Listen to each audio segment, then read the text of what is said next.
Listen, I have witnessed 47 species rise to galactic prominence over my 3,000-year lifespan. I have seen empires built on logic, conquest, technological supremacy, and even pure spite. But never, in all my cycles as a Galactic Council observer, have I encountered a species quite as bewildering as humans. My name is Vorthak Krellin, and today I must submit the most absurd report of my career. The humans have done it again. They have taken what should have been their complete annihilation, and somehow impossibly turned it into their greatest triumph. How? I honestly cannot explain it, but I will try. It started 6 months ago when the hegemony of Skareth declared war on Earth. The Skareth, for those unfamiliar, are 12-foot-tall armored behemoths, with technology that makes most civilizations look like they are playing with rocks and sticks. They possess shields that can deflect asteroid impacts, weapons that can crack moons, and a military doctrine so efficient it borders on artistic. They had conquered 17 systems without losing a single battle. Naturally, when they set their sights on the humans, every species in the galaxy assumed we would simply be updating our star charts to remove Earth from existence. The humans had been in space for barely 2 centuries. Their weapons were laughably primitive. Their ships looked like they had been assembled by enthusiastic children with too much spare metal and not enough sense. The Skareth Admiral, Thex Morvadian, sent the standard ultimatum: surrender immediately or face extinction. It was a reasonable offer, considering the alternative was complete planetary bombardment. The human response came from someone named Marcus Thompson, apparently their Secretary of Defense. His reply, and I quote from the official transmission, was, "Thanks for the heads up. We have been looking forward to a proper scrap. Bring your best pajamas because this is going to be a sleepover you will never forget." I remember thinking at the time that humor was an odd response to imminent death. The Skareth fleet, consisting of 350 warships, moved into Earth's solar system. Their technology was so advanced that human sensors could barely detect them until they decloaked right outside the asteroid belt. What happened next defied every military strategy textbook ever written. The humans had somehow convinced the asteroids to join their war effort. Yes, you heard that correctly. They had converted 17 of the largest asteroids into mobile weapons platforms. Not elegant, mind you. These things looked like someone had strapped engines and weapons to flying mountains and called it a day. The human commander, a woman named Lisa Park, transmitted her battle plan to all human vessels. "All right, folks," she said, and I could hear the grin in her voice. "Operation Rockslide is a go. Remember, we are not trying to win pretty. We are trying to win ugly enough that it works." The Skareth fleet opened fire with their precision energy weapons. Each shot could have vaporized a city. The humans responded by launching their asteroid fortresses directly at the enemy fleet. Not their weapons. The actual asteroids. No, with humans still on them. Admiral Morvadian contacted me personally during the battle, his voice carrying what I can only describe as professional confusion. "Observer Krellin," he said, "are the humans attempting to ram us with their own defensive positions?" "It appears so, Admiral," I replied, equally baffled. "Why?" "I have absolutely no idea." The first asteroid, designated by the humans as Big Betty, collided with the Skareth flagship. The explosion was visible from 3 systems away. But here is the truly insane part. The humans had hollowed out the asteroid and filled it with smaller ships. When Big Betty exploded, it released 200 human fighters directly into the Skareth formation. The fighters themselves were another testament to human engineering philosophy. Instead of sleek, efficient designs, they looked like flying coffins with too many guns attached. The pilots, however, flew them like they were extensions of their own bodies. They danced through enemy fire using debris from their own destroyed asteroid as cover. Captain Jake Morrison, piloting a fighter called Sweet Caroline, somehow managed to take out a Skareth cruiser by flying directly through its shield generators. His ship was destroyed in the process, but not before he transmitted a message: "Tell my wife I remembered to take out the trash." I later learned that taking out the trash was human slang for destroying enemy vessels. Their capacity for casual humor in the face of death continues to mystify me. The battle raged for 16 hours. The Skareth, despite their superior technology, found themselves increasingly frustrated by human tactics that made absolutely no sense. Humans would sacrifice entire squadrons to create openings that lasted mere seconds. They would ram disabled ships into enemy formations. They converted their supply vessels into improvised bombs. But the most remarkable moment came when the human ship Determination, commanded by Captain Elena Rodriguez, found itself surrounded by 12 Skareth destroyers. The ship was heavily damaged, life support failing, and completely outgunned. By all reasonable military doctrine, Captain Rodriguez should have surrendered or attempted to retreat. Instead, she opened communications to the entire Skareth fleet. "Attention, tall, angry space lizards," she began, and I swear I could hear the smirk in her voice. "This is Captain Elena Rodriguez of the Terran vessel Determination. We are about to demonstrate why you should never corner a species that evolved from persistence hunters." The Determination powered down all non-essential systems and redirected everything to their engines. They accelerated directly toward the largest concentration of enemy ships, broadcasting human music at maximum volume. The song, I was later informed, was called "Don't Stop Me Now," and was apparently considered appropriate combat music. The Skareth focused their fire on the approaching human vessel, assuming they could destroy it before it reached them. They did not account for the human tendency to over-engineer their ships for catastrophic failure. When the Determination finally exploded, it took out 6 enemy destroyers and crippled 4 more. Captain Rodriguez transmitted her final message just before impact. "Dear Diary, today was a good day to make some very large explosions. Love, Elena." Admiral Morvadian contacted me again, his voice now carrying what I could only describe as existential bewilderment. "Observer Krellin, the humans appear to be treating this battle as entertainment." "Yes, Admiral. That does seem to be their approach." "Are they insane?" "I am beginning to suspect that might be their greatest tactical advantage." The tide of battle shifted when the humans deployed what they called Operation Paperweight. They had constructed a massive magnetic net, invisible to most sensors throughout their solar system. When activated, it disrupted the Skareth fleet's formation and disabled their precision targeting systems. The human fleet, led by Admiral Sarah Kim aboard the vessel Stubborn Optimism, charged directly into the confused enemy formation. Their ships, designed more for durability than elegance, absorbed punishment that should have destroyed them while continuing to fight. Admiral Kim's tactical philosophy, as transmitted to her fleet, was refreshingly direct. "Ladies and gentlemen, we are going to make so much noise and cause so much trouble that our enemies will surrender just to make us stop." The humans proceeded to implement what military historians would later call the most aggressively chaotic battle plan ever recorded. Ships would break formation to pursue individual targets. Squadrons would split up to engage multiple enemy groups simultaneously. Damaged vessels would attempt boarding actions against ships 10 times their size. Commander Tom Wilson, leading a boarding party onto a Skareth battlecruiser, transmitted regular updates as if he were hosting a travel show. "We have just entered the enemy ship, and I must say their interior decorating is terrible. All metal surfaces and no windows. The lighting is harsh and unflattering. I give it 2 stars. Would not recommend for a vacation." His team of 12 humans somehow managed to capture a vessel designed to house 3,000 Skareth warriors. They did this by triggering the ship's own emergency systems, flooding several sections with harmless but disorienting gas, and then simply asking the confused Skareth crew to surrender over the intercom. "Attention, occupants of this fine vessel," Wilson announced. "This is your new management. Please report to designated assembly areas for processing. Refreshments will not be provided, but we promise to be more entertaining than your previous leadership." The most bewildering part of the human assault was their complete disregard for their own safety, combined with an almost supernatural concern for their comrades. I watched human pilots ram their fighters into enemy missiles to protect damaged vessels. I saw entire squadrons sacrifice themselves to create escape corridors for civilian transports. But when one of their own was in danger, they would perform feats that defied tactical logic. When the human destroyer Persistence was disabled and surrounded, 7 other vessels immediately abandoned their current missions to mount a rescue. They fought through overwhelming enemy fire, took catastrophic losses, and somehow extracted the crew of 430. The commander of the rescue operation, Captain David Park, transmitted his reasoning. "Nobody gets left behind. That is not a suggestion. It is not a guideline. It is the only rule that actually matters." As the battle entered its final phase, the Skareth fleet had been reduced to less than half its original strength. Admiral Morvadian, facing the prospect of defeat against a technologically inferior enemy, made one final attempt to salvage victory. He ordered his remaining forces to target Earth directly, attempting to bypass the human fleet and destroy their homeworld.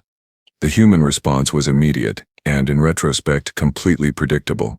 Every vessel in their fleet, regardless of condition, moved to intercept the Skareth attack. Ships that could barely maintain life support limped into position. Fighters with no weapons left simply placed themselves between the enemy and Earth. Admiral Kim addressed her fleet one final time.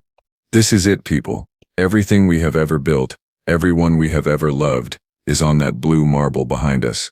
Today we remind the galaxy that humanity does not go quietly. We go loudly, messily, and with style." What followed was the most desperate, chaotic, and ultimately successful last stand I have ever witnessed. Human ships exploded in brilliant displays of defiance. Pilots ejected from their destroyed fighters, only to continue firing with personal weapons. The crew of the heavy cruiser Determination drew lots to see who would pilot their disabled vessel into the enemy flagship. The winner, or perhaps loser, was Ensign Maria Santos, age 19, who had been in space for exactly 47 days. Her final transmission became legendary among human military circles. "Mom, Dad, watch me make the biggest firework in the solar system." The Determination, guided by a teenager with more courage than sense, impacted Admiral Morvadian's flagship at full acceleration. The explosion was visible from Earth, with the naked eye. When the light faded, the Skareth fleet was in retreat. They had lost nearly 70% of their force to what they had assumed would be a minor extermination. Admiral Morvadian transmitted his withdrawal order with something approaching respect in his voice. "The species known as humans has proven unexpectedly resilient. We withdraw to reassess our strategic options." I submitted my preliminary report to the Galactic Council that same day. The response was immediate and unanimous disbelief. I was asked to verify my observations, check my instruments, and consider the possibility that I had suffered some form of psychological breakdown. But the evidence was undeniable. Humanity had taken a fleet that should have exterminated them and turned it into a costly lesson about the dangers of underestimating determined desperation. The humans celebrated their victory with characteristic excess. They held parades, composed songs, and erected monuments. But they also immediately began preparing for the next threat, because apparently the possibility that someone else might want to exterminate them was now considered a routine hazard of existence. General Patricia Wells, newly appointed head of Terran Defense, gave a press conference that perfectly encapsulated the human response to their survival. "We would like to thank the Skareth for the excellent training exercise. We learned a lot about space combat and ourselves. We look forward to future learning opportunities, though perhaps with less actual dying involved." When asked about humanity's tactical doctrine, she smiled and said, "Our strategy is simple. When faced with impossible odds, we make the impossible our specialty. When confronted with certain death, we make it uncertain. And when someone threatens our home, we make them regret ever learning our address." As I compile this report, I must acknowledge a troubling realization. The humans did not win through superior technology, brilliant strategy, or overwhelming force. They won because they turned their own desperation into a weapon and wielded it with such enthusiasm that their enemies retreated rather than continue dealing with the chaos. This suggests that humanity's greatest strength lies not in what they can build or how they can think, but in their absolute refusal to accept defeat even when defeat is the only rational option. I fear what this species might accomplish once they truly understand what they are capable of. 6 months after the Skareth incident, my fears proved remarkably prophetic. All the humans had not only survived their first major galactic conflict, they had somehow managed to turn it into a recruitment advertisement. Yes, you read that correctly. They created promotional materials featuring explosions, dramatic music, and the slogan, "Earth Defense Force, where impossible is just Tuesday." The applications flooded in from 17 different species. I received an emergency summons from the Galactic Council. Apparently, my report on human tactical capabilities had been classified as either complete fiction or existential threat, depending on which council member you asked. They wanted clarification, which meant I had to return to observe humanity's latest adventure. This time, the threat came from the Vex Dominion, a collective consciousness that had absorbed 43 civilizations without breaking stride. They communicate through quantum harmonics, think as a unified entity, and possess technology that makes reality optional. Their ships do not travel through space so much as convince space to relocate around them. The Vex had sent a herald, a being of pure energy designated as Unity Prime, to deliver humanity's surrender terms. The meeting took place aboard the human space station Defiant Curiosity, which had been hastily constructed in Earth's orbit using salvaged Skareth technology and what appeared to be industrial adhesive. I arrived just in time to witness the diplomatic exchange.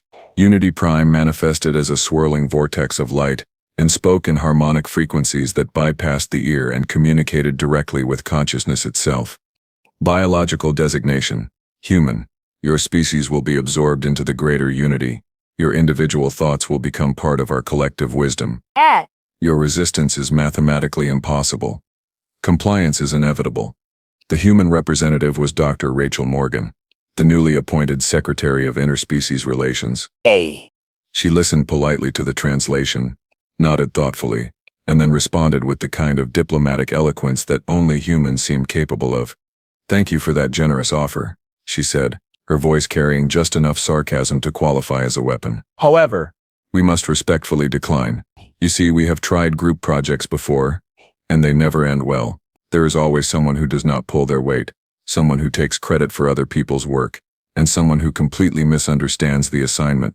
Unity Prime's energy field flickered, which I interpreted as confusion. "Your response suggests misunderstanding. Absorption is not negotiable. The Vex Dominion does not request. We simply are." Dr. Morgan smiled, and I felt a familiar chill of anticipation. That particular human expression had preceded every tactical disaster I had witnessed. "Oh, we understand perfectly.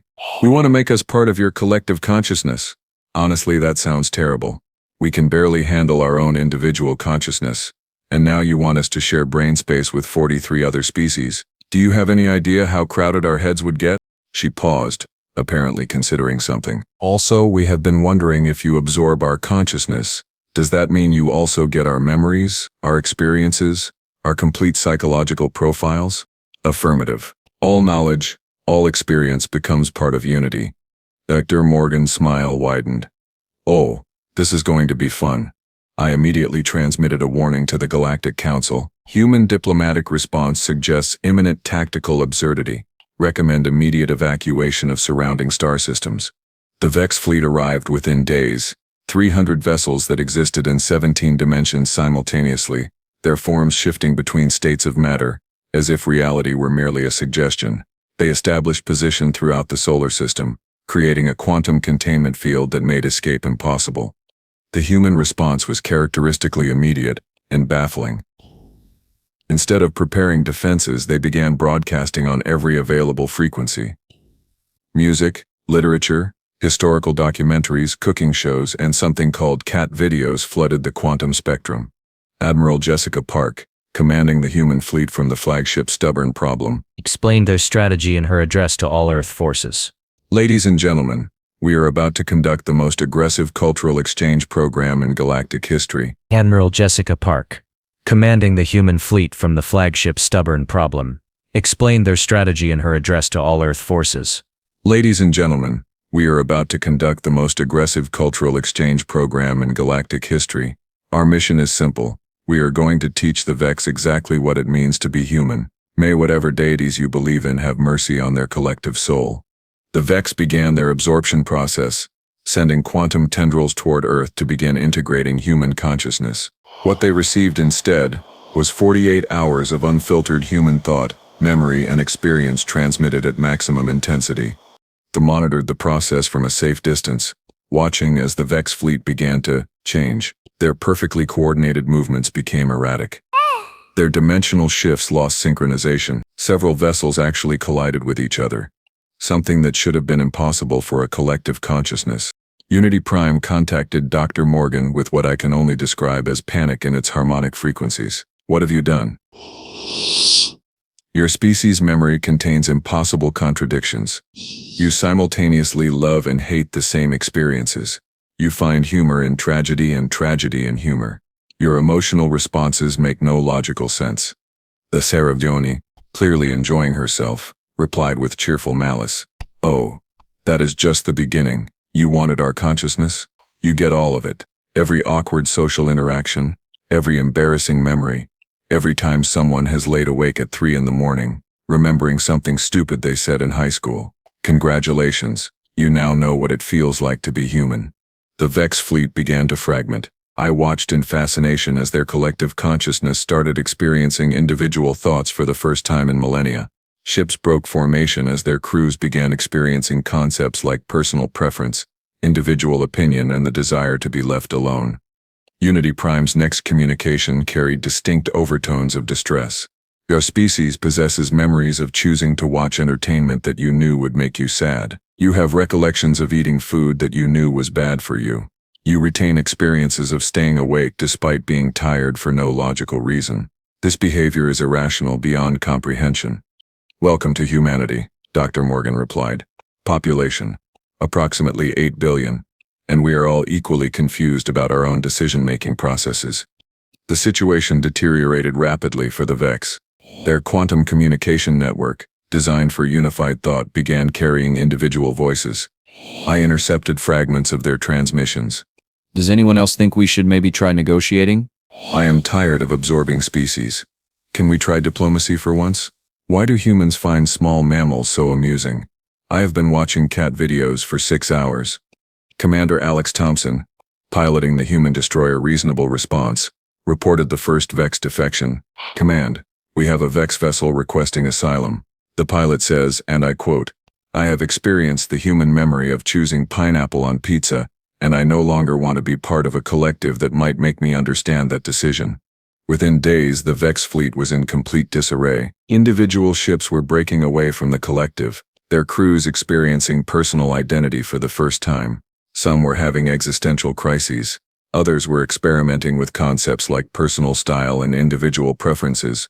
I received reports of Vex ships painting themselves in different colors, changing their formations to spell out messages, and in one particularly bewildering case, attempting to perform what humans call synchronized swimming in the vacuum of space.